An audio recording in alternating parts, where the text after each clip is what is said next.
Okay, just a maybe not so hot take. This World Cup has been absolutely entertaining so far. To be honest, before the World Cup started, I wasn't really looking forward too much. Like I wasn't really that hyped, even though I am a football fan. I'm a fan of Bayern Munich. I support the German national team, and generally I grew up watching, the World Cup. But I think part of it is maybe because also the German team has underperformed the last two World Cups, and then really I don't know, even though I've really watched pretty much almost every single game of Bayern Munich this season, I've watched quite a bit of Champions League and some other cups, but still I wasn't really that excited about the World Cup. Maybe also because of some negative stories surrounding the whole World Cup. A lot of it related to the US, I think, and just people not getting the visas and all that stuff. And then, of course, also this, yeah, I think one main reason is also just the fact that FIFA, probably one of the worst organizations in football right now, is organizing the World Cup. And the whole shenanigans surrounding it with Infantino. I don't want to get into details of it, but yeah, I think a lot of football fans aren't really like keen on FIFA. I don't think that's a hot take at all. And then there were, of course, those changes like what was it? Like changing from 32 to 48 teams, and then basically a lot of things that people were just seeing as money grabbing changes made by Infantino.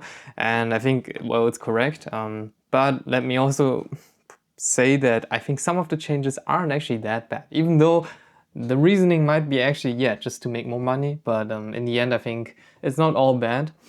Um, there were also some rule changes actually that I, for the most part, welcome, but still, the refereeing, I don't even want to get too much into it, but the whole refereeing performance this World Cup has been abysmal. And I know football fans always say that about really anything. Like, I don't know, like, you would never find anyone after a match, like, you would at least find one single person that wasn't happy with any kind of referee performance after any kind of game, really. But I really think that this World Cup hasn't been good in terms of referee performance. Um, and yeah, I will also maybe talk about the worst one so far this World Cup later on. But yeah, there were plenty of reasons to not be too excited about the World Cup. But in the end, it's still the World Cup. And I do have to say that, for example, having more teams join the World Cup, I'm not really that much of an opponent of this at this point. I think 32 teams would be, like, if they change it back to 32, which I don't think they will, I would be also happy. I don't see too big of a loss, really.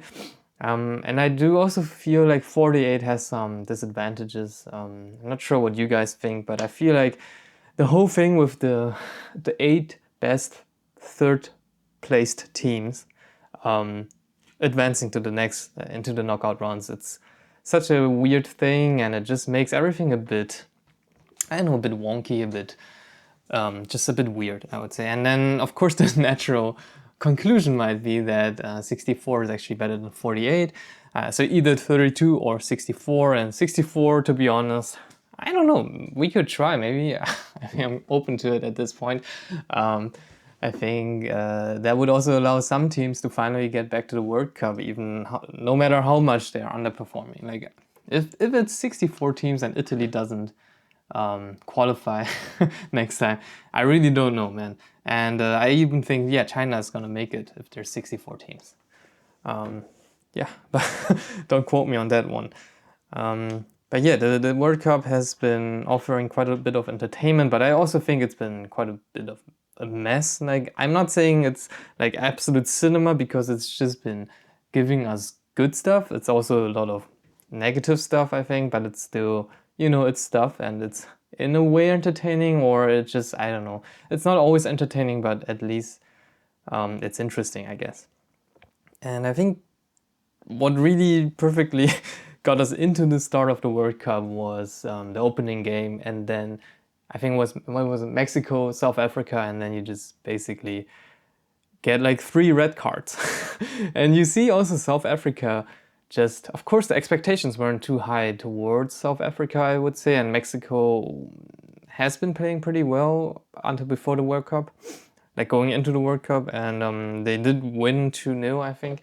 And then there were like 3 red cards, which was just insane for an opening game. And South Africa just looked really, really bad. Like, seriously bad. In terms of Bundesliga, I don't even know if they would be on the level of a second Bundesliga mid-table team, kind of.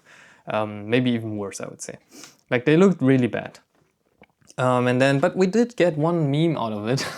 I don't know if you've seen it, but it's with the referee. I think it's a Brazilian referee, and then after they watch like a video review, they often have to explain their decision on speaker in the whole stadium.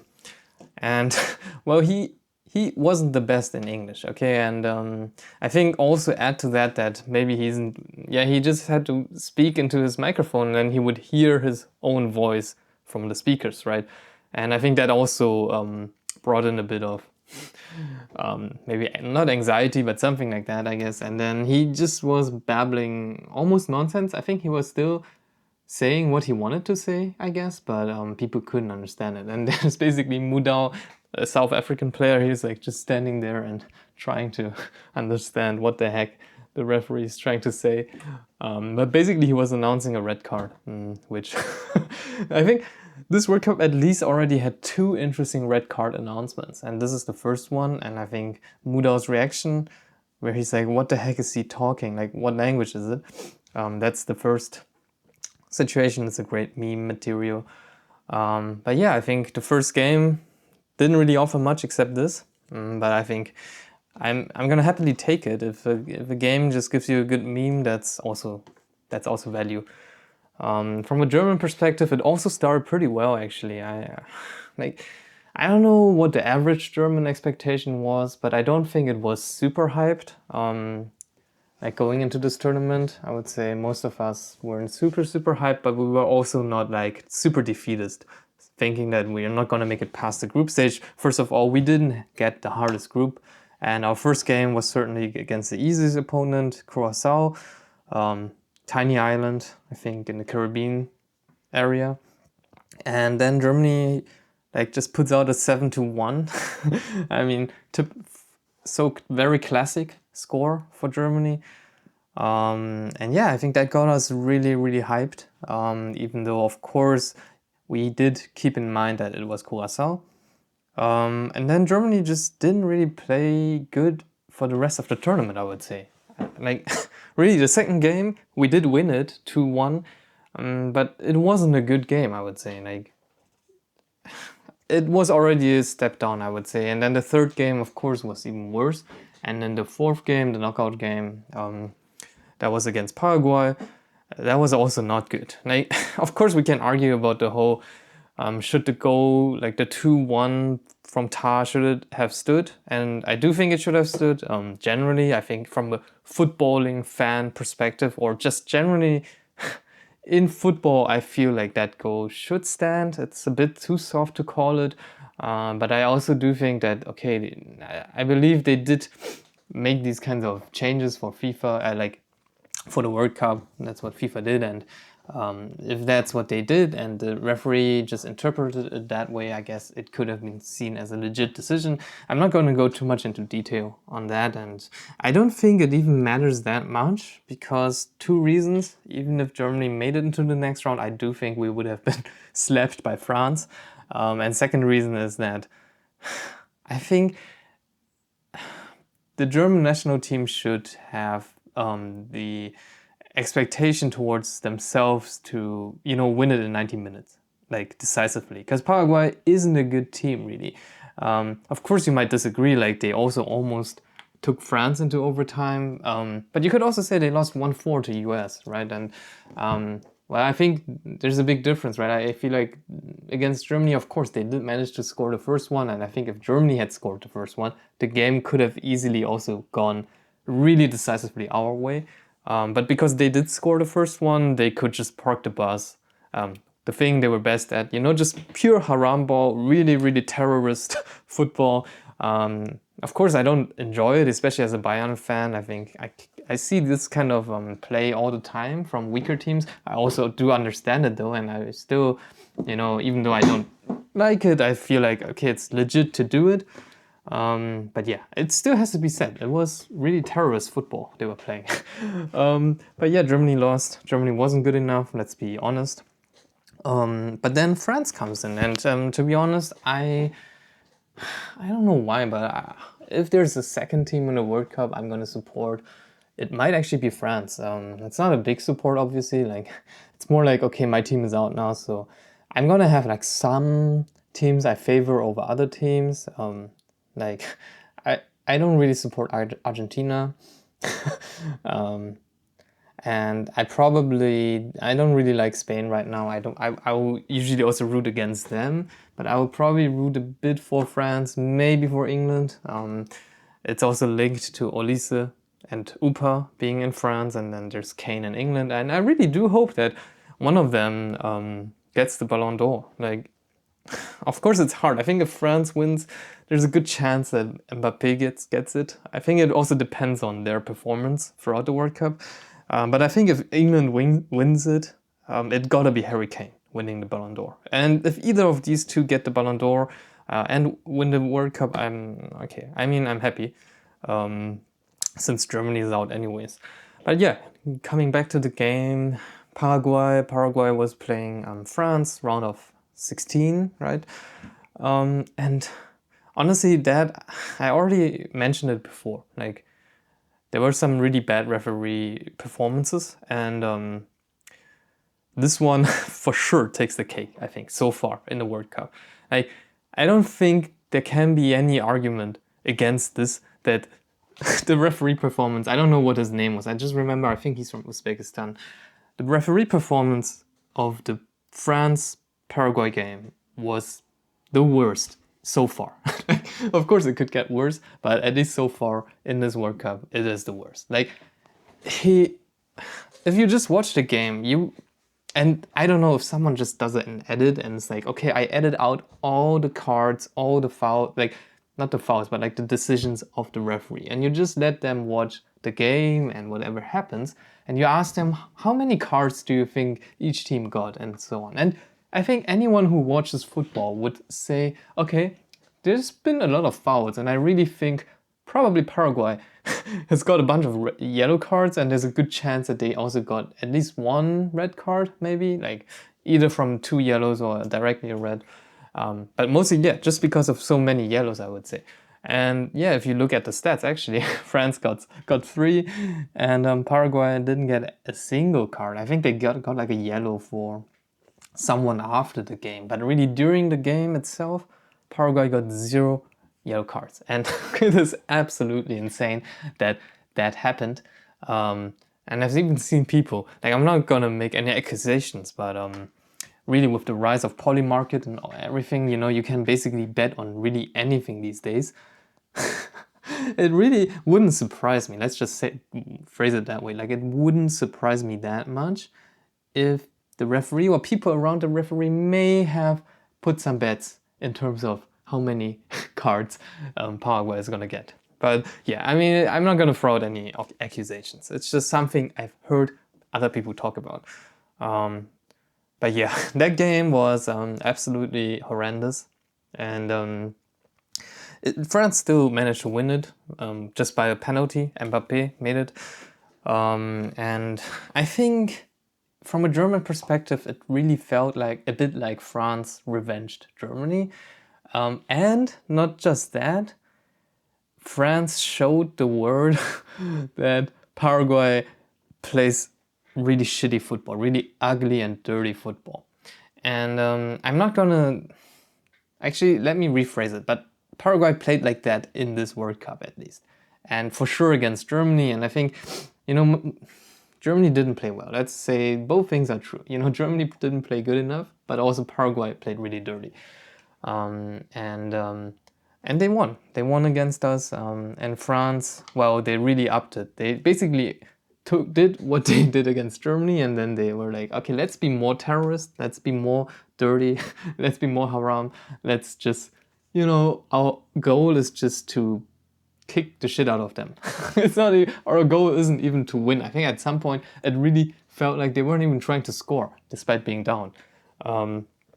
And honestly, really kudos to France and the French team. They really stayed calm, I think, for the most part. And even though they were getting riled up, they were getting kicked and fouled, and everything you can do to really get people riled up happened to the French team. And they pretty much stayed cool. And I think, yeah, Paraguay really managed somehow to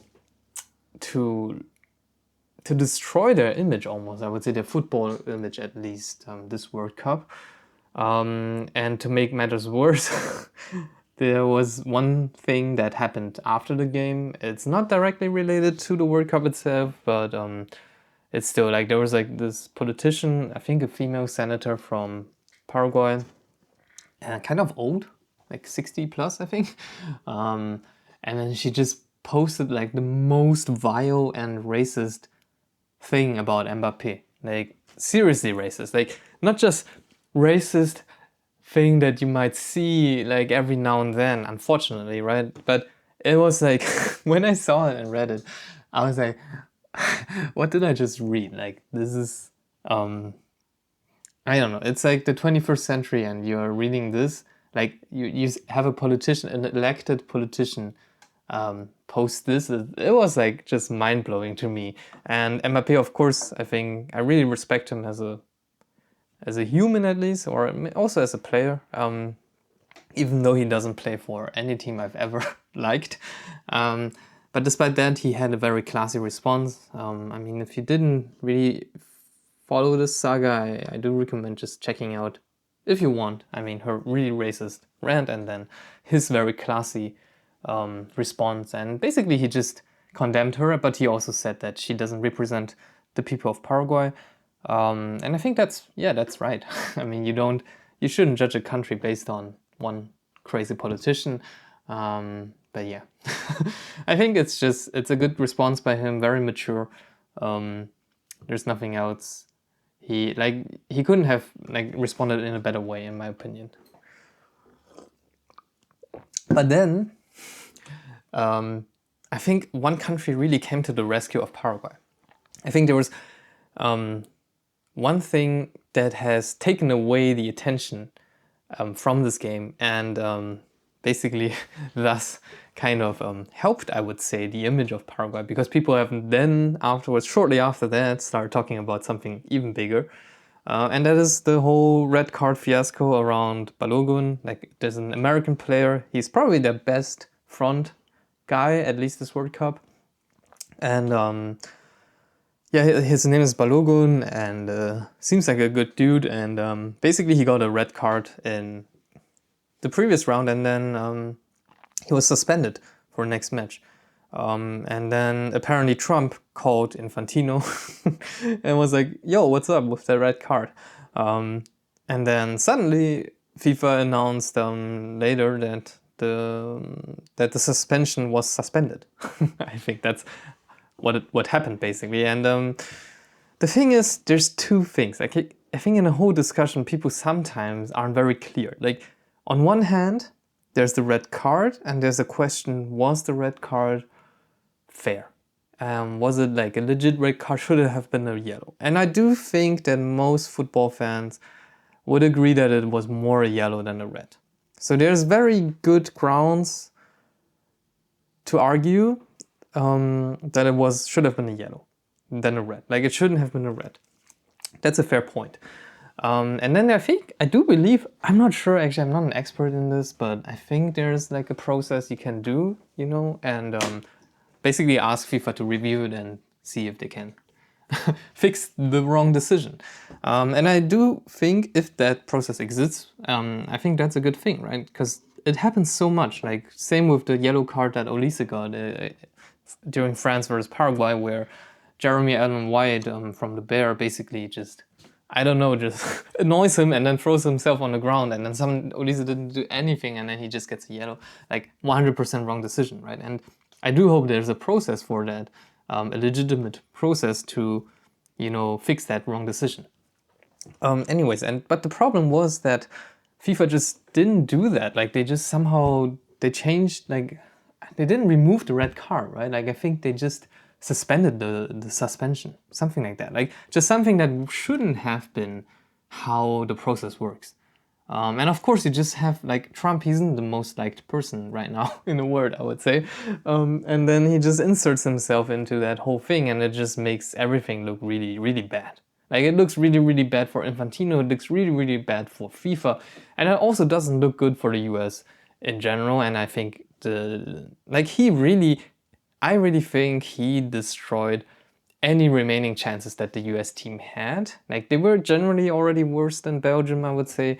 But I think really with the whole shit show that he created by making this call, US didn't stand any chance, I think. And really, it's just particularly Balogun who just suffered, I think, the most from it. Because it's not like he asked Trump like to, hey, yo, can you remove my red card, right? It's like, yeah, he's just a victim, I would say. And so it's, yeah, unfortunate for him. And I'm glad the US got kicked out of the tournament. Like really, really dominant victory by Belgium. And I think the whole world was like hate watching that game successfully, hate watching, including me. But yeah, I think those are like some of the points that really made this World Cup quite entertaining so far, even if it's like some good stuff, some bad stuff. I think there's of course one thing I remember, probably the biggest winners of this World Cup so far, right? Like I'm not talking about winning the World Cup, but generally winning, and that is Cape Verde, tiny island, I think off the west coast of Africa, island group maybe, and yeah, they managed to draw all 3 games in the group stage. And Cape Verde is like one of those teams that I think before the World Cup we all said like, okay, they made it in basically because of the change from 32 to 48 teams. And I think it was also part of the criticism of why a lot of people may not have liked this change, including me, right? It was like, okay, now we have a bunch of low quality teams in the group stage, and I don't know, the group stage just seemed like really, really easy, and like there wouldn't be nothing to lose almost, especially for the stronger teams, especially since it's not just half that advances, but like 32 out of 48 teams, right? But again, like I said earlier, I have been changed in my opinion, because there were quite a few teams that beforehand people would be like, okay, they only made it in because of this bigger pool, that really, really showed up in my opinion. Like, you have Cape Verde is like the best example of this whole thing, right? They managed to draw against Spain, they managed to draw against Uruguay. That's not an easy group. Of course, Saudi Arabia isn't good, but everyone would have assumed that, Cape Verde is gonna get destroyed by Uruguay and Spain at least. But they managed to draw all 3 games, and then they even in the knockout rounds they took Argentina into overtime. So absolutely impressive, really huge respect towards their team. And I don't know if you caught it, but their goalkeeper has also like risen to like a megastar on Instagram. I think he's now the most followed goalkeeper on that platform, which is also a cool story. And yeah, I mean, he was really good, to be honest. But I would say it's really the whole team that was really good, and also their coach was like the manager. I don't remember his name, Bubista or something like that. But yeah, seems like a really, really cool guy, and I think he really was one of the standout managers of the World Cup so far. Even though they have now exited the tournament, they still, I think, are by so far the biggest winners of the World Cup. And speaking of managers, I think there's been like a bunch of not so good managers.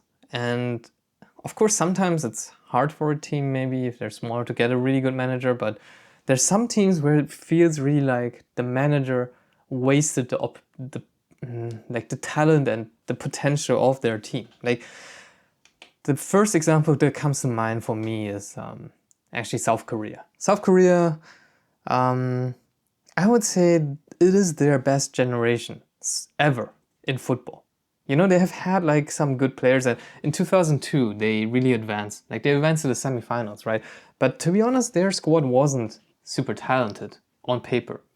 And I'm not going to talk about the controversial refereeing decisions and all that. Any Italian or Spanish person watching, I'm not going to talk about that, but feel free, of course, to comment about it. But it's not. I'm not gonna. Yeah, that's not important right now. I really think that South Korea like put up their best generation this tournament. Like they had like Lee Kang-in, they have Son. Of course, Son hasn't been playing the best season in where is he? Is he in LA or something? I don't know. But in the US, he wasn't playing his best season. But they also have Min Jae, who, as a Bayern fan, of course, I really like him. And they have a bunch of actually decent players playing in Europe and also quite a lot in the like a few in the Bundesliga, and generally it was the best they had so far ever. And then I don't know, I hear from Korean fans all the time how corrupt the KFA is, like the Korean Football Association. And apparently the coaching selection, the manager, the way he was elected or chosen was also like apparently a very corrupt process. And yeah, now he's probably the most hated person in Korea right now. And that is a hard thing to do if you really follow a bit of Korean society or like politics. Like becoming the most hated person really isn't that easy, I would say, in Korea. But yeah, he really wasted quite a bit of the team's potential, I would say. I do also have to say though that they just didn't play well, and it can't always be 100% blamed on the manager, but I do think the manager played quite a significant role. Germany is like, I personally think that the manager is responsible for quite a bit of Germany underperforming, but again, he's not the only reason, but I do think he is the biggest reason. Also not gonna go too much into detail, but yeah, I think it's a lot about how he manages his people, his communication style, but also just his lack of flexibility in terms of tactics and his fixation on, I don't know, just somehow having, like, for example, having Kimmich as a right back, like things like that. And then of course I totally forgot like his selection, like the player selection, that was also an entire mess, I would say, at some point. So there was like multiple reasons I don't think Nagelsmann was doing a pretty good job this World Cup. And then I think the third really obvious one is Martinez for Portugal. Like if you look at the Portugal squad this World Cup, they are really stacked actually, and they have some players in that squad that have been having have had a really good season playing like at the club. But yeah, he somehow really I don't know. Nothing. I'm probably gonna anger some Ronaldo fans, but Ronaldo shouldn't have played so many minutes. I don't think it's a hot take among football fans. It might be a hot take among CR7 fans, but that's it. I'm still gonna stand by this opinion, and I think Portugal would have performed better if the manager had more balls and just generally better tactics. But yeah, and then just yesterday, there was another super dramatic game. Before I end, this is the last thing I'm gonna talk about today. It's almost half an hour. Like, it's insane how much I just talked. I actually have been pretty symptomatic the last few days, and I wasn't sure if I could actually record today, but I still somehow got myself out of bed, and now I have talked almost 30 minutes. I am feeling the fatigue and how like certain muscles in my face and my jaw are like just not working properly. But yeah, I do have to talk about, I just have to talk about last night's game. There was two games. First one was Argentina versus Egypt, and that's probably one of the best, not the best game, but it was like so dramatic. Like I actually rooted for Egypt because I don't know why, but I just somehow don't really feel like I don't want Argentina to win somehow. I think there's probably multiple reasons that have influenced me, but really it's just a feeling. And I was rooting for Egypt, and then Egypt really took the lead 2-0, you know, and it's like 60, 70 minutes or something. And then it's like, I think 78 or something. They really only have like 15, 16 minutes, I would say. They have to hold, just park the bus, you know, just hold the lead. And then it gets 2-1. Okay, all good, really, right? You can still hold like a 1-goal lead. But then what happens? Messi turns up like 2, 3 levels. I don't know how he does it. Like, I'm a huge Messi fanboy, to be honest. But yeah, I was still hoping for Egypt to win somehow. Also, maybe just because the underdog. I often, as a neutral, I often tend to support the underdog. Anyways, but yeah, Messi puts in extra shift and then extra gear, shifts into the next gear. That's the expression. And then yeah, and then they just win 3-2. Like within 13 minutes, I think Argentina puts in 3 goals and kicks Egypt out of the tournament. And that is honestly just insane.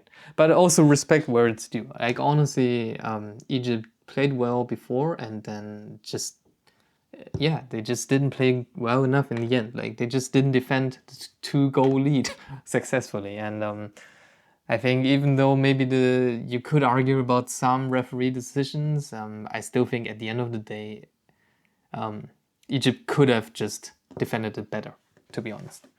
But yeah, that's where I'm gonna end it, I think. I might also have to take a dump soon, and yeah, talk to you guys next